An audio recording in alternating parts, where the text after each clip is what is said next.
Yo, what's up guys, welcome back to another video. We're back with another Jimmy Highwaller reaction. It's been about 3 or 4 days actually. It's been quite a long time since I've done a video on him. But yo man, I do enjoy his videos, and this is another suggestion that you guys have spammed, and it's the strangest NBA facts no one's ever told you. I assume this is like gonna be things that I've never heard of before, but I do like videos that involve like facts or just bits of information that you will never really hear in other videos. And it's just, I feel like these types of videos are quite unique for someone like me who does enjoy seeing stats, etc. But yo, let's just get into it. Maybe it doesn't even involve stats. Maybe it's just to do with just random facts like a player with weird rituals before the game. I'm not too sure, but let's just get into it, man. Hopefully you guys enjoy. Please leave a like if you do enjoy the reaction. But yo, man, let's just get into it. I'm really interested and excited to get into this video because it's Jimmy Highwaller, man. Makes some of the best content on YouTube. LaMelo Ball's early success, a minimum This wage guy. NBA player, and Yao Ming's untouchable record. These are some of the most incredibly strange facts about the NBA. LaMelo Ball one, I'm actually interested in that because I just done a video on him and his brothers for the What's up everybody, it's Jimmy, and so far I have done 2 videos regarding some pretty wild facts about the NBA and basketball in general. If you haven't seen those yet, I'll leave a link to both of them in the description. Should I check them ones out? But today I have some even crazier facts that you guys have probably never heard of. Be sure to stick around to the end because there is one fact in particular that you guys gotta see to believe. Let's get into it. There have only been 2 instances of a quintuple double in basketball history. Double, so that would be... I'm going to search what that actually means because I'm getting a triple doubles when you get 3.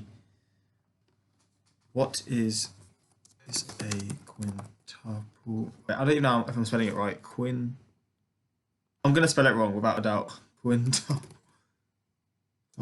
double in the NBA. Achievement of a 2-digit number of all 5 points scored. Jesus, so this is more than a perfect game. This is a game that's literally... Wait, did he say it's happened twice? So I just had to check up just to make sure what it was. Let's get into it. There have only been 2 instances of a quintuple double in basketball history. Well, only 2 that have been recorded and documented. It just so happens that both occurred in high school girls basketball. Oh, so it's not even in the NBA. The first one was Tamika Catchings, who went on to be a WNBA legend, who recorded 25 points, 18 rebounds, 11 assists, 10 steals, and 10 blocks in 1997. The second was quintuple's 5. I thought that was 4. That's the Ordner, who logged 26 points, 10 assists, 10 rebounds, 11 blocks, and 11 steals in 2012. How are you and while we're on the topic of 2012, it was that year that the world went crazy over Jeremy Lin. I mean, the guy virtually came out of nowhere and had one of the hottest streaks we've ever seen. But what you may not know is that Jeremy Lin's 89 points in his first 3 NBA starts are the most by any NBA player since the NBA and ABA merged in 1976. For comparison, in LeBron's first 3 starts, he had 54 points, Durant had 69, Jordan had 74, and Kobe had 37. And speaking of Durant's scoring ability, I think it's safe to say at this point in his career, he's one of the most lethal scorers in league history. Yet one of the most interesting facts about Durant is that his career high is only 54 points. Now, this may not sound crazy at all. 54 is a lot of points, but consider this. There are 58 players in NBA history that have scored more points in a single game than KD. 12 of them are still active, and 4 of them are or were his teammates at one point in his career. And that doesn't even include Stephen Curry, who has the same career high as Durant. I guess that just shows how consistent he is during games, and he doesn't have like any real standout games. I'm guessing 54 is still a standout game. He hasn't got like 2 or 3 standout games that sort of elevate the average. He's just so consistent, which I get what he's getting at here. For a guy that I consider to be arguably the greatest scorer in league history, his career high is a bit underwhelming. Professional athletes make an absurd amount of money. Even the guys at the end of the bench. Of course they do, man. Well, all of them except Larry Owens, who in 2011 made damn near minimum wage for nearly half of an NBA season. In 2011, Larry signed a contract with the Washington Wizards for the second half of the season and was paid a whopping $21,049. Speaking of money, this season Stephen Curry will make more money. Was he just not a good player? Like what? Wait, 21,000. I mean, obviously that's a lot of money for someone like me. But he says minimum, or not minimum. He said average wage for a basketball player in the NBA. In 6 games than Wilt Chamberlain made in his entire career. Wait, sorry, I need to hear this one Steph will properly. make more money. Stephen Curry will make more money in 6 games than Wilt Chamberlain made in his entire career. Oh my. Steph will make more money in the first 200 minutes of this season than Wilt Chamberlain made in his entire NBA career. Oh, Here are bro. Kobe's stats from his MVP season in 2008. Here are Michael Jordan's stats from his rookie season. LaMelo Ball has had his fair share of ups and downs in his young career. Yo, that just goes to show how mental Jordan was, doesn't it? 28 points to 28.2. So the same amount of points. Rebounds, Jordan had more. He had more assists. BLK, blocks, that's what it is. He had more of that. Oh, wow.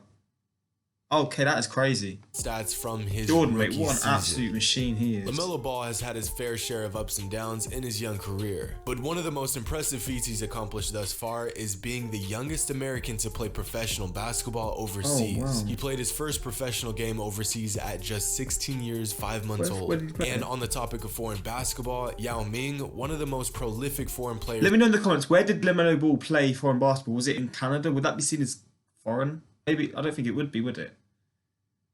Well, no, because there's Canadian I feel like there's Canadian teams in the NBA.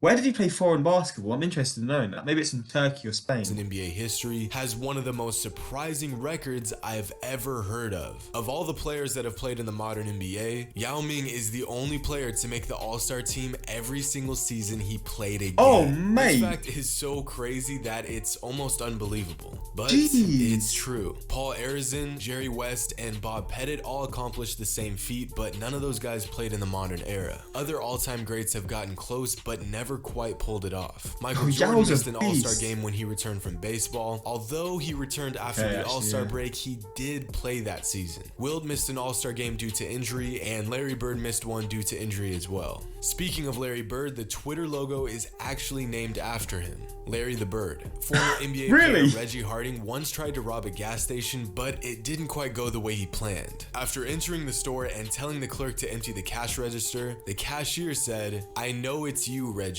Reggie replied with, "No, man, it ain't me," which honestly isn't much of a surprise when you find out that Reggie carried a gun in his gym bag at all times and even Bro. threatened to shoot Pacers general manager during a television interview. Also, being 7 feet tall doesn't help If that happened nowadays, bro, you're getting in trouble. I mean, back then you could probably get away with that sort of stuff. with blending in either. Around the same Yeah, time 7 period, foot, Wilt exactly, Chamberlain yeah. was in the prime of his incredible career. One season in particular, Wilt Chamberlain averaged 50 points and 25 rebounds a game and didn't win MVP.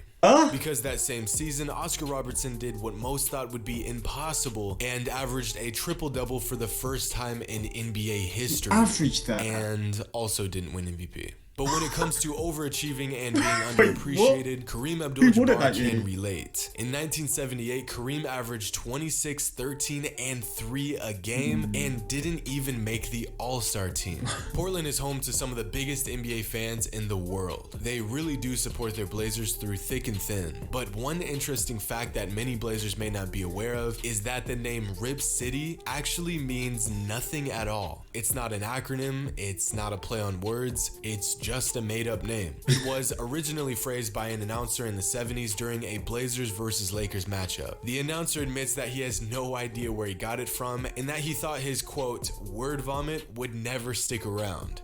But it did. So, yeah. So it has no meaning. It's just, that's crazy. I mean, I guess it's just one of those things. But the fact that it has no meaning, that's pretty surprising. Yay, Rip City.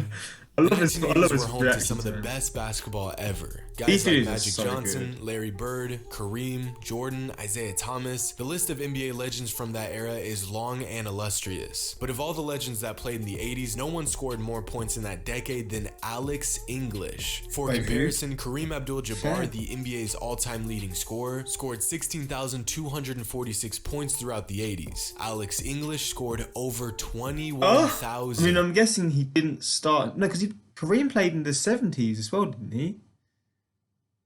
Wait, what? In his rookie season, That's Ben nuts. Simmons made 0 3-pointers in 2,732 minutes. Oh, Since man. the NBA added the three-point line, no guard in league history has played more minutes without making a single three. When people say Simmons doesn't like shooting the ball, they ain't lying. Now, there is no other team in the NBA like the Spurs. In fact, the Spurs have a winning record against every other team in the entire NBA. That's correct. So from what I get from that, they have a winning record against every team in the NBA. So they've won more times against every single team. That is incredible. That's a really cool stat. I love that sort of stuff. That is an incredible thing. And I remember the Spurs video that I did. One of them got blocked, but bro, that video was incredible, man. Them guys were insane. The way they played basketball. And obviously they've had incredible teams in the past, but from the team that I solely saw, nah, they were nuts. Speaking of winning, in 1988, Pat Riley actually trademarked the word three-peat. In a crazy chain of coincidence, when the Chicago Bulls won 3 straight championships in the 1990s, Pat was paid $300,000 in royalties. Today, the Harlem Globetrotters are seen as a bit of a gimmick, but 70 years ago, they were the real deal. In 1948, before the NBA had any black players, the Harlem Globetrotters actually beat the NBA champion Lakers in an official basketball game. 2 years later, the first African American was drafted into the NBA. That is so sick. That is incredible. In a game between the New Jersey Nets and the Philadelphia 76ers, one of the craziest once-in-a-lifetime occurrences took place. Initially, the 76ers won the game, but the outcome was protested by the Nets. So the NBA looked into the protest and decided that the final 17 minutes and 50 seconds would be replayed on March 23rd, 1979, over 4 months after the original game. However, both the Nets and the 76ers had made a trade between when the game had started and when the game was finished. As a result, Eric Money, Harvey Catchings, and Ralph Simpson ended up officially participating in the game for both teams. Wait, Eric what? Money even scored points for both teams. Jeez, that's in the incredible. Same game. Now, this last one is nuts. really incredible. What Stephen Curry accomplished in the 2015-2016 NBA season is something that we'll probably never see again. Oftentimes, his abilities on the court are overlooked and quite honestly underappreciated. When I say that he revolutionized the game of basketball, I am not exaggerating. To get an idea of how different Stephen Curry is, here is a graph showing the progression of the NBA record for three-pointers made in a season. 3-pointers made in the season. So I'm guessing he's gonna. And here's Stephen Curry. He's there 3 times. Oh, mate. See, this guy, his 3-pointers is dumb, bro. He is insane. 402 in 2016. Sorry for the voice crack. 402. For comparison, here is a graph showing the progression of the MLB record for home runs hit in a season. And here's Babe Ruth. Stephen Curry and Babe Ruth. I probably need to do a reaction of him in my baseball reaction thing, because just looking at that, he's the Babe Ruth of basketball. his threes are virtually as revolutionary as Babe Ruth and his home runs. But if that isn't evidence enough, here is an incredibly eye-opening graphic made by John Boyce that displays how good Curry was that year. Each star represents a player in NBA history that shot at least 100 threes in a season. The further up the star is, the more attempts that player took from 3. The further right the star is, the more accurate that player was from 3. For example, Steve Kerr was money from downtown but didn't shoot too often. On the other hand, Tony Roten didn't shoot that often but probably should have shot less threes. Every star is a different season for a different player, all of which are 3-point shooters. Jason Williams shot a lot and missed a lot. Kyle Korver shot a lot and made a lot. As you continue to go up this chart, you'll find Stephen Curry, who owns 3 of the best 3-point shooting seasons of all time. That is nuts. Where is his 2016 season at? Yeah, there's I mean, 3. it's got to be in here somewhere. That's Curry, yeah? Oh, right there. That Hope you guys 2015-16 season. Was he like insane that year? Because I keep like hearing about it and seeing it in this video as well. Like, I just keep seeing this specific season of his 3-pointers, man. And not even that, just for the season in general. As always, until next time. Bro, see, look how far away he is from everyone else as well. Jeez, man, these videos are so fun to watch. I love this sort of stuff. I'm definitely gonna have to see more of these fact videos because Jesus Christ, they're just so interesting to see. yeah, man, link me with some more videos in the comments that you want me to react to, because goddamn, man, this stuff is so fun to see. Yeah, I hope you guys enjoyed. And yeah, more basketball reactions definitely coming. And yeah, I hope you guys enjoyed. Until next time, like, subscribe.